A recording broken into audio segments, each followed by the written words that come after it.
Hello chess friends and welcome to the channel. We had too many days without a great Wesley So game, and here we are with episode 3 of the Wesley So series. This is a great counter-attacking game that I'm sure you will enjoy. The year is 2004, Wesley So is only 11 years old and playing at the Philippines National Championship. His opponent with the black pieces is the expert Fide Master Jesse Sales. Let's get started. Wesley So with the white pieces opens with e4, Jesse Sales answers with e5, now bishop to c4 and knight to c6. With knight to c3, this is the Vienna game, knight to f6 and now d3. Now in this position black has two good continuations, knight to a5 to win the bishop pair and bishop to b4 pinning the knight. Instead, black continues with bishop to c5, just a normal line that is a bit better for white, that continues with the thematic f4. d6, knight to f3, and now a6 with the idea of pushing b5. With knight to d5, now white will be able to play c3 and later d4. Here comes knight captures on d5 and the bishop recaptures on d5. E captures on f4. Now, recapturing immediately on f4 with the bishop is not the best idea for white. Let's watch what happens. After bishop capture on f4, there is queen to f6, attacking both the undefended bishop and b2. Queen to c1 is defending everything, but now black has time to play bishop to e6. Bishop captures, queen captures, and black is fine, even a bit better than white. Let's go back to our e-capture on f4. Let's go back to our game, because Wesley So doesn't recapture immediately, but continues with the d4, that attacking the bishop is a good intermediate move. Now, bringing back the bishop to b6 is perfectly fine for black, and in 2014, so some years later, Vallejo Pons will draw an important game with the black pieces against Wei Yi with bishop to b6. But at the time of this game, Jesse Sales plays a novelty, the risky, probably not completely sound but really dangerous piece sacrifice, knight capture on d4. So what happens now? It happens that Wesley So is forced to recapture, knight captures on d4, now queen to a4 we check, and with this piece sacrifice, black got 2 pawns and white can't castle anymore. But in this position there is just a tiny advantage for white, that if he doesn't defend perfectly, he is lost.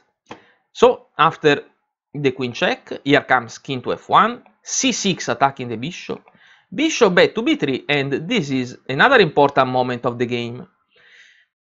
In this position, black continues with bishop to g4 attacking the queen, but this is not the strongest continuation. Let's go back one move.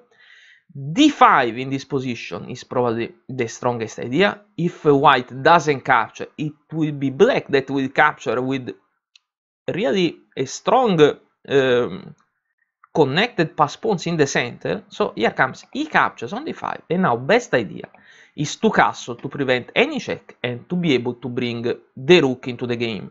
Now let's remember that this knight is pinned to the checkmating square f2.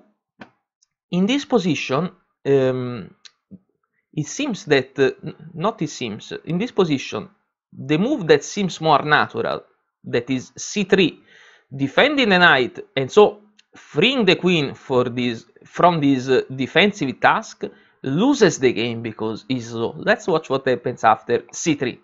After c3, there is rook to e8, and now the queen cannot move because she is guarding the checkmating square e1. This position, this idea is completely stopping any white counterplay, and black is dominating the game.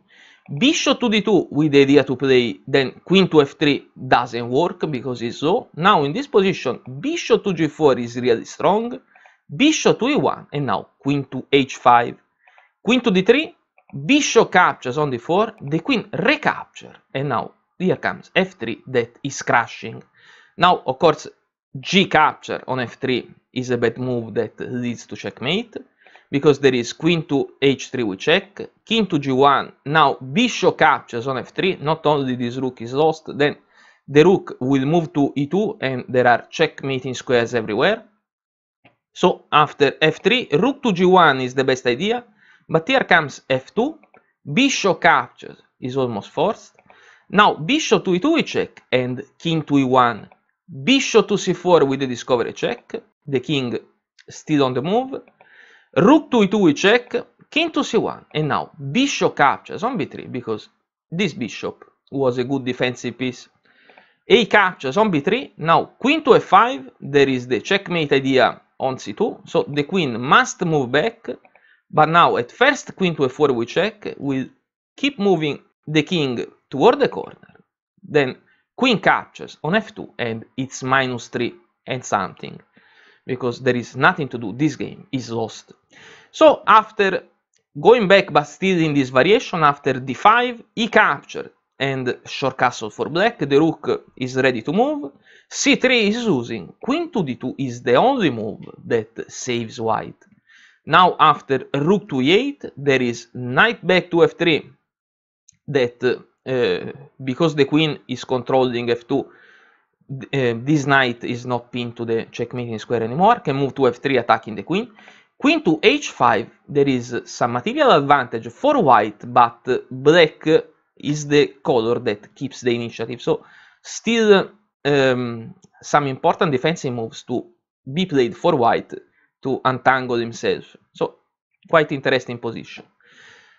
Let's go back to our game. Instead of playing d5, black continues with bishop to g4 attacking the queen, but here comes queen to d2, still protecting the knight and also controlling f2. Long castle for black, one of the two castles, probably short castle is just a bit more precise, but the idea to castle to connect the rooks is the right idea. Now c3 is good, protecting the knight, but only after that the queen is already protecting f2. And here comes g5. Queen to f2, trying to change the queens, but of course the attacker doesn't want that, still wants the queen on the board. So queen to h5, and now bishop to d2. Rook in h goes to e8, attacking the pawn, rook to e1, protecting the pawn, and here comes f5. Let's remember that this knight is still pinned, not to the checkmating square, but now to the queen. E captures on f5, and now bishop captures on f5. Bishop to d1, attacking the queen, queen to g6, and this is another interesting moment of the game. What happens? It happens that Wesley So continues with queen to f3. The idea is to unpin the knight, but this is an inaccuracy. The only one played by young Wesley until move 20, until now. Let's go back one move. Now, best idea is to play h3, that not only is controlling g4, so that it's difficult for black to make progress here on the king side, but will also clear h2, and the king will be really safe on h2, also connecting the rooks.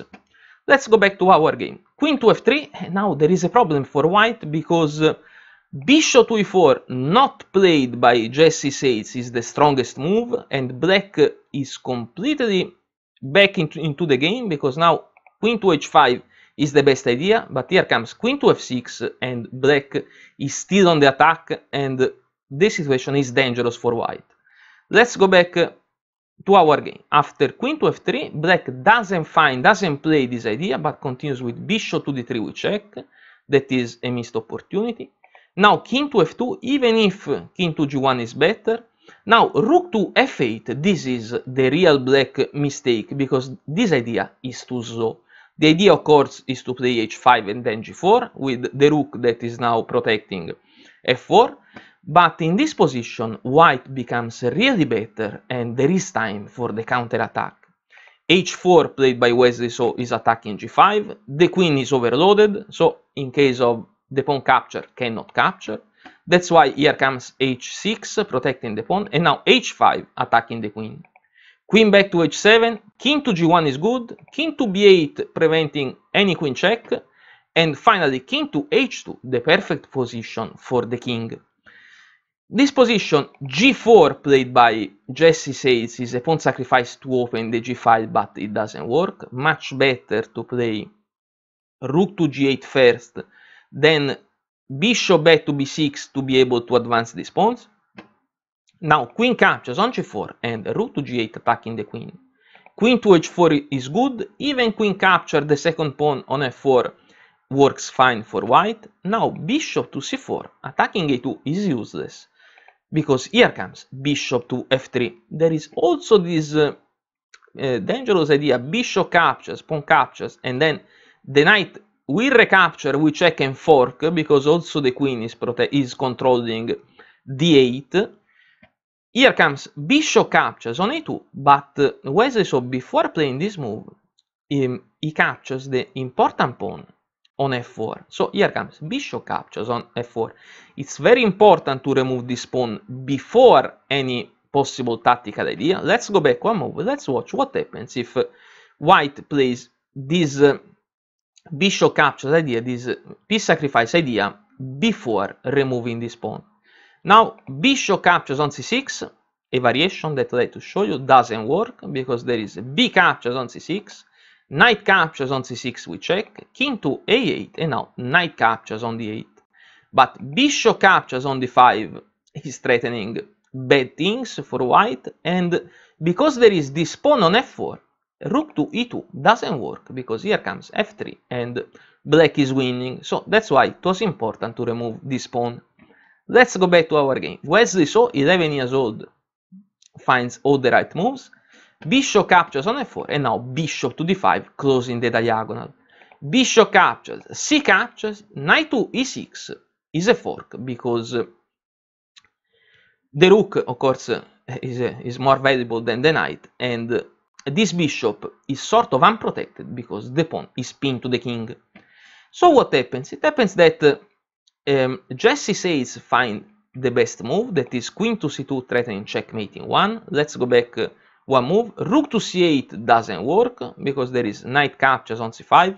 Now the rook is forced to capture. Rook captures on c5, and now rook to e7, controlling the 7th rank with tempo against the queen. Queen to c2, but now there is bishop captures on d6, we check, that is also a terrible fork. King to a8, and now rook to g7 is the winning move, because of course the rook cannot capture, or there is this checkmating idea.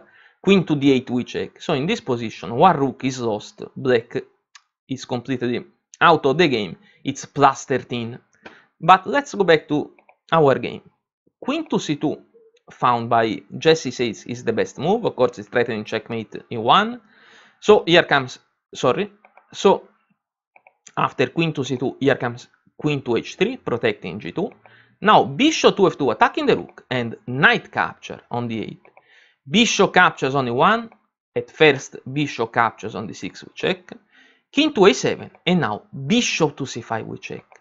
King back to b8, rook captures on e1, rook captures on d8, and now bishop to b6, attacking the rook. But not only that, the rook, like before, goes back to rook to g8, but now the last tactical shot, queen to g3 we check, that is checkmate in 1. So black in this position resigns. But isn't the queen unprised? Yes, she is unprised, but she is safe, because if now rook capture on g3 is checkmate in 1, with rook to e8 we check. Let's go back to our queen to g3. Now king to c8 again is checkmate in 1, because there is queen to c7, and also the weakest of the moves, that is king to a8, also in this position, queen captures on g8, is checkmate in 1. So fantastic game played by Wesley So against a strong opponent, because he was only 11 years old. I hope that you like the video and that you like this series. If you do, please don't forget to subscribe to the channel, because tomorrow the candidate tournament will begin and I will show you all the best games. For now, I thank you very much for watching and see you tomorrow. Goodbye.